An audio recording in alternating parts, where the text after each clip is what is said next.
Welcome to Our Girl Relationships. We talk about the problems people face in their day to day lives. Let's start with the video. Throw away because my entire family uses Reddit. My parents, siblings, and I have been super close like a tight knit family. I feel extremely privileged to say that I have come from a wealthy background, and my parents have and had always raised me with a lot of love, adoration, and opportunities. Not to confuse it with being spoiled rotten, but I have always had a slight edge over most of the people in my high school and even in college, and it always showed. So it wasn't surprising in college when I met my girlfriend, female 22, Jenna, and she was extremely curious about the lifestyle that I lived. It just didn't help the fact that Jenna and I both belonged to completely different financial backgrounds. Her having an extremely rough childhood, both parents being alcoholics and broke, while me being blessed with the most amazing opportunities life has to offer. Yet we didn't really let our differences come in the way because at the end of the day, what mattered was that our interests, views on life, core values aligned, and they did. So I never really had a problem getting along with Jenna and also helped whenever possible in subtle ways because I really thought she was the kind who always held her head up high and never wanted to show that she was in need. Well, we spent our college years this way, and never in a million years I suspected anything wrong or malicious between us. It was like all I felt was our love growing, and with the immense love and support showered upon us by not just our friends, but my family too, just made me feel so assured that I had found my one and only. Well, unfortunately, that was far from the case, because if that was it, I wouldn't be here, pouring my heart out and with tears in my eyes. It all starts from the moment we graduate from our 4 years course. I still vividly remember our graduation day because I was so proud of us that day. It was like I had seen our relationship bloom into the beauty it is. Not just that, though, I had also seen Jenna be such a trooper and graduate college debt free. I was on top of the moon. Couple of months had passed since graduation, and we were still living with our roommates because our job situation wasn't still fixed. Jenna wasn't sure what she wanted to do, and neither was I until I got a great internship offer from one of the best companies in my field of work. That, too, a paid one. It was absolutely unreal, but there was one problem that arose from it. The fact that I will have to move to an entirely different state for the next 6 months, while Jenna wanted to stay back and pursue her master's from a college in the same state as my parents. Now, money wasn't an issue for the both of us at that point, but renting out two different apartments would be such a waste of money. So, after a lot of discussions, Jenna suggested that we ask my parents if they'd let her live with them if she paid for minor stuff like groceries and such. Big mistake, but of course, being the fool I was, I said yes, and my parents, being the kind souls they were, happily agreed, refusing to take even a single cent from her. Well, that is what our living situation looked like for the next 3 months. I would visit during the weekends between every 2 weeks because that was just more feasible to me because then I could meet both my parents and Jenna at the same time. Even with that, though, I offered her to come stay with me for some time if she wanted to, but that offer was declined every time, and honestly, I didn't see a problem with that because, after all, like I said, it was just more sensible for me to visit rather than her. So that continued, and I was really happy to see with every visit the bond between my girlfriend and my parents just strengthened.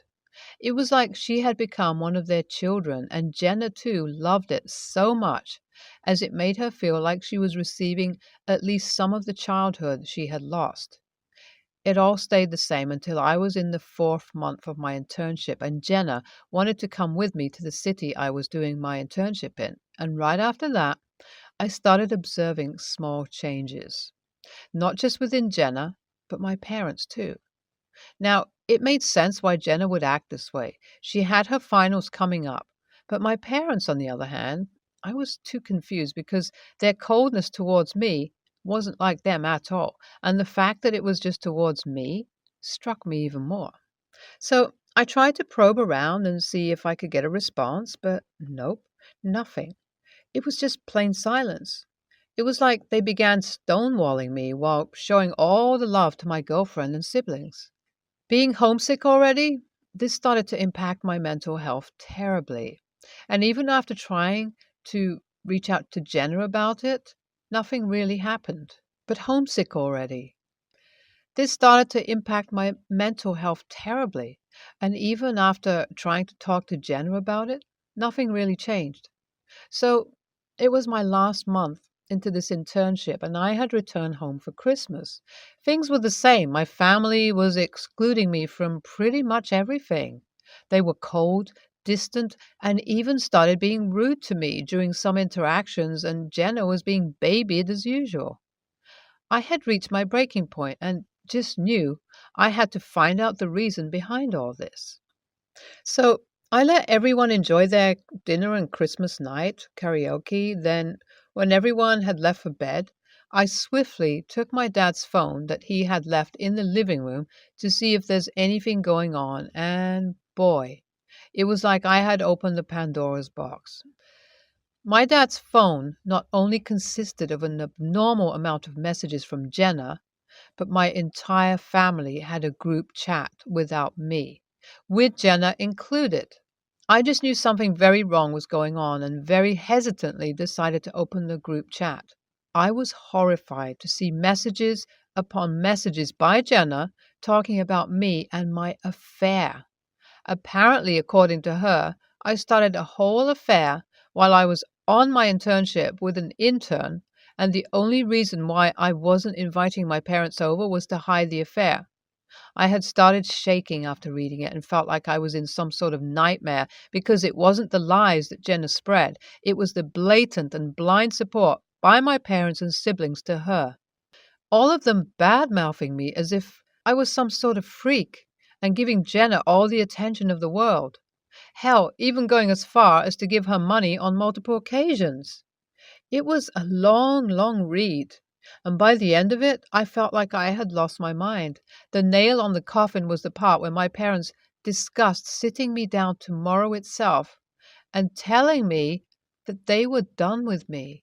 They were going to disown me, and everyone in the group chat was encouraging it. I was heartbroken. Even though I had done nothing wrong, it felt like my life had turned upside down. I knew I just had to get out, but before that, I wanted to do one thing, and that was go through Jenna's phone because there was no way in this world that she would be smart enough to make such an elaborate plan, and boy, was I right. It was none other than her parents, who she was having a back and forth with about this, also that they could get money out of us. I immediately screenshotted as many emails as I possibly could before just packing up my important things and leaving.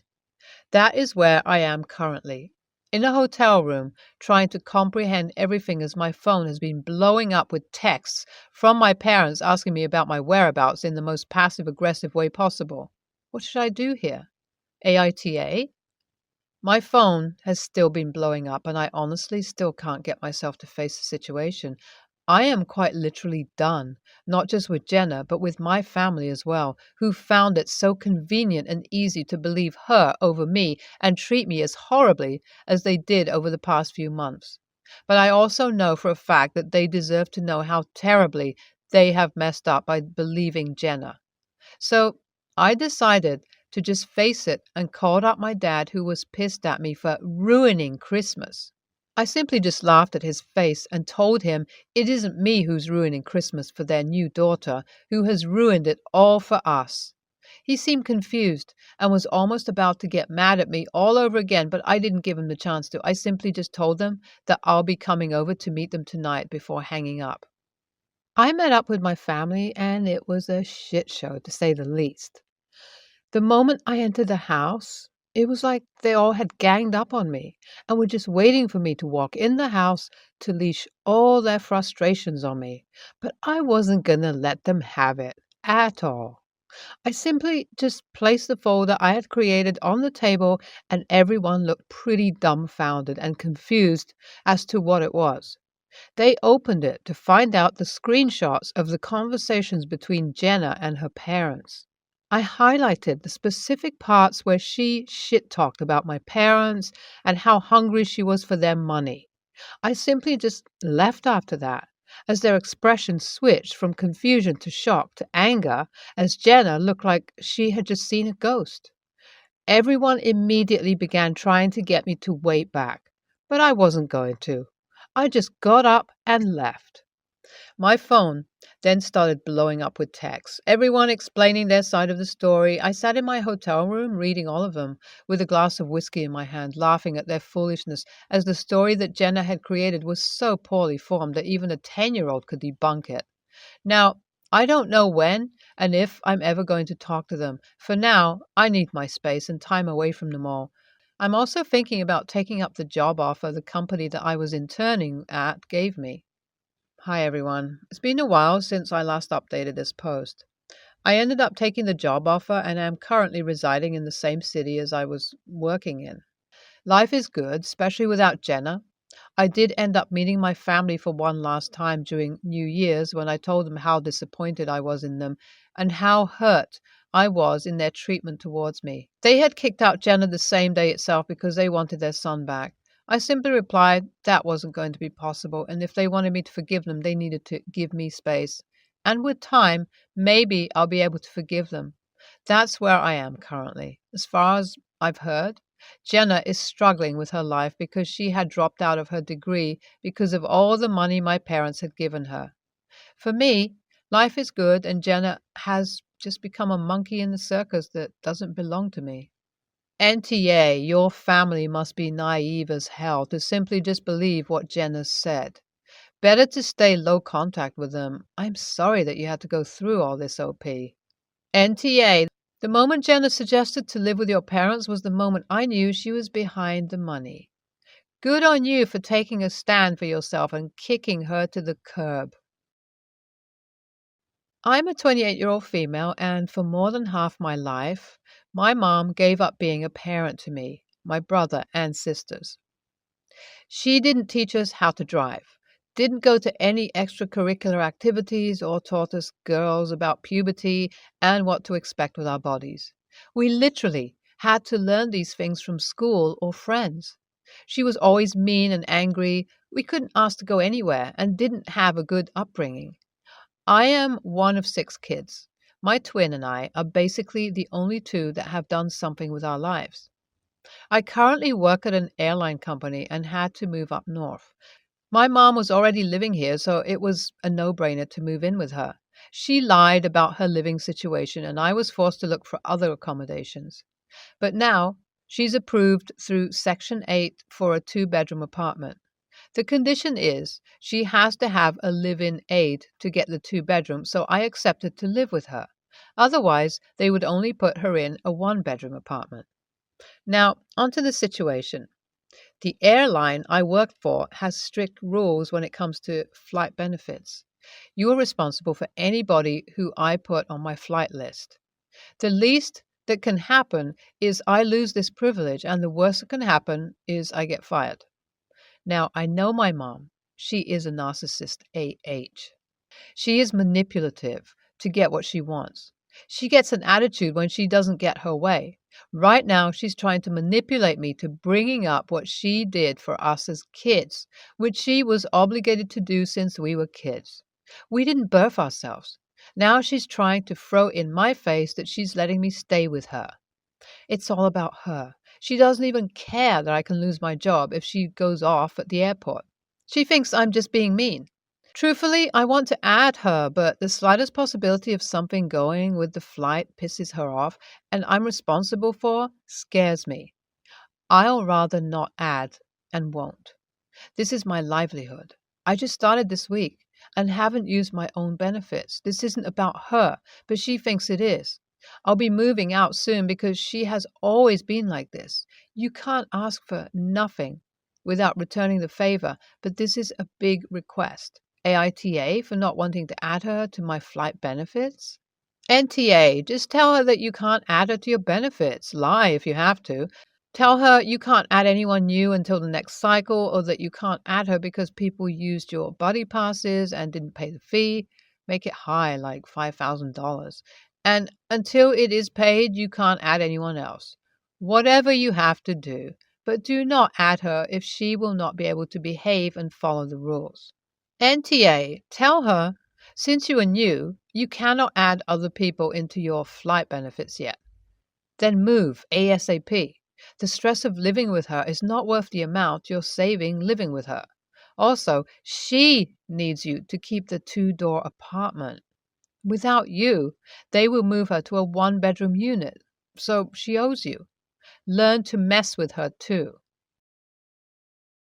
I, 21 male, have a lot of medical issues, all caused by a genetic mutation I developed from my father. He's been sick all my life, almost died a good dozen times as I have. My little sister has just been diagnosed with the disease too. It's degenerative, and in 6 short years, I've gone from being at the gym 4 times a week and playing football at a rep level to being a wheelchair user in diapers and a feeding tube. I obviously can't work and am reliant on government payments and my partner. But because of how rare and complicated my case is, I have to see a lot of doctors and take a lot of treatments. I'm talking 2,000 Australian dollars a month. I'm super lucky to have a pensioner card and NDIS to support these costs, but I've had to miss out on some pretty important treatments simply because we can't afford it. I've never really blamed my parents for my health. It's not their fault. And I've made do with the life they gave me, and I honestly love life, though, of course, I have my moments. You know, when something super shitty happens, but no one's to blame, so you kind of just burst a bit. Yeah, well, that's what happened a couple of weeks ago. My parents' involvement in my medical care has always been a point on contention. My dad has never actually been formally diagnosed as he distrusts doctors. If he'd pursued treatment beyond the times he almost died, I would have most likely received earlier intervention than I did, which could have saved me a lot of trauma and slowed the progression of the disease.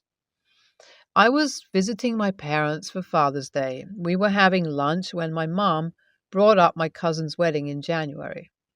She asked my partner and I how we were planning on getting there. I mentioned that my partner was considering not going in order to save money. Keep in mind, he doesn't know her. My mom blew up. She accused us of being selfish, saying we earn a lot and it was unfair to cancel when we could just save up.